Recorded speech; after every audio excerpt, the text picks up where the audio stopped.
스타트!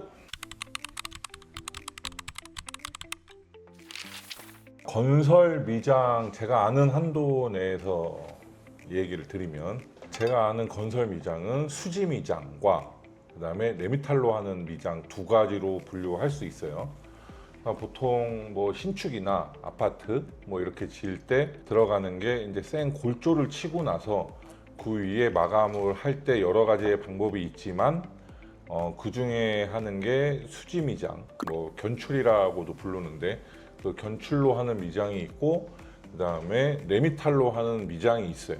그거는 이제 건축에 대한 마감을 하는 미장을 건축 미장이라고 그러는 거고, 우리가 하는 유럽 미장, 뭐 스페셜 미장, 뭐 이런 미장은 이제 인테리어를 하기 위한 미장이라고 보면 될 것 같아요. 그러니까 인테리어도 마감 종류가 여러 가지가 있잖아요. 뭐 도배가 될 수도 있고, 페인트가 될 수도 있고, 타일이 될 수도 있고, 뭐 대리석이 될 수도 있고, 나무로 된 마감재를 쓸 수도 있고, 그 중에 하나가 이제 미장, 유럽 미장이라고 많이들 불리우는데, 그 인테리어의 미장의 마감재의 한 종류라고 보면 될 것 같아요.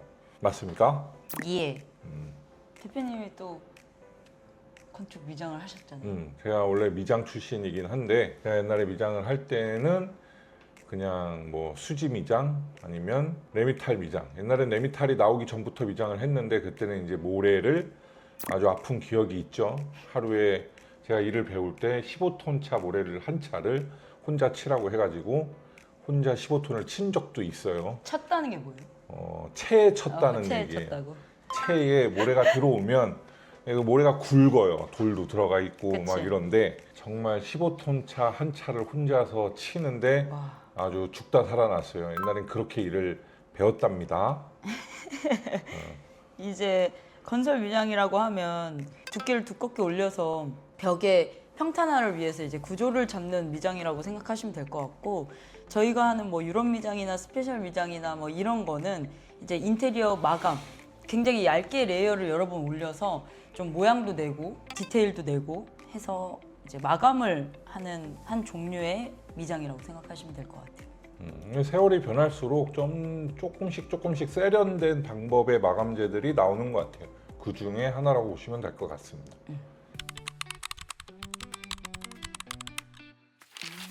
보통 주택을 먼저 예를 들면, 그 이제 동영상에 내립벽이라는 게 있어요. 그냥 이렇게 그 집을 지을 때 건물의 하중을 받쳐주는 그 내립벽들을 이제 골조를 하는데, 그걸 하고 나서 이제 그 안에서 방을 만들 수도 있고 화장실을 만들 수도 있고 막 이러잖아요. 근데 그걸 다 골조로 치진 않고, 기본적인 이 건물의 무게 중심을 잡는 데는 골조를 치고, 그 나머지는 이제 그 확장을 할 때 뭐 방을 하나 더 만든다든가 화장실을 만든다든가 그런 거를 할 때 이제 뭔가 벽을 만들어야 되잖아요. 그럼 그 벽을 만들 때 석고로 만들 수도 있고 벽돌을 싸가지고 만들 수도 있어요. 그 조적을 하고. 벽돌에 마감을 할 수 있는 건 이제 미장에 그렇게 많이 쓰이고, 그래서 옛날 같은 경우에는 생 골조를 치면 빌라나 뭐 이런 데는 도배를 하기 위한 마감이기 때문에 그 도배하기 전에 마감을 생 골조는 너무 거칠게 나오기 때문에 그 위에 미장을 한 다음에 그 위에 도배들을 많이 했어요. 그리고 아파트 같은 경우도 마찬가지로 미장하는 부분이 있고, 지금 아파트의 방 이렇게 보시면 두들겨 보면 어디는 딱딱하다 그럼 그건 내립벽, 그건 미장으로 되어 있는 벽이고, 어떤 거는 텅텅거린다, 그거는 이제 석고보드로 만든 가벽이라고 보시면 될 것 같아요. 그래서 아파트에서는 가벽 아닌 내립벽 그 골조에는 거진 미장을 하고, 아파트에는 계단, 복도 이런 데에는 생 골조를 쳤을 때 거칠게 나오기 때문에 그거를 그라인더를 갈고 거기에다 수지 미장 같은 걸 하기 그래요. 인테리어 미장은 이제 건축 미장 쪽에서 이제 틀을 잡아 놓으면 거기에 이제 방 칸을 나누면서 가벽들이 들어서잖아요. 목공 다음에 거기에 이제 석고보드나 뭐 등등등 밑 재료면에 이제 저희가 전처리 작업을 하고 레이어를 올려서 이제 사람이 살 수 있는 환경에 마감을 하는 게 인테리어 미장이다, 이렇게 생각해 주시면 될 것 같아요. 작업 방식은 우선 레미탈 같은 경우에는 생 골조에 프라이머를 바른다.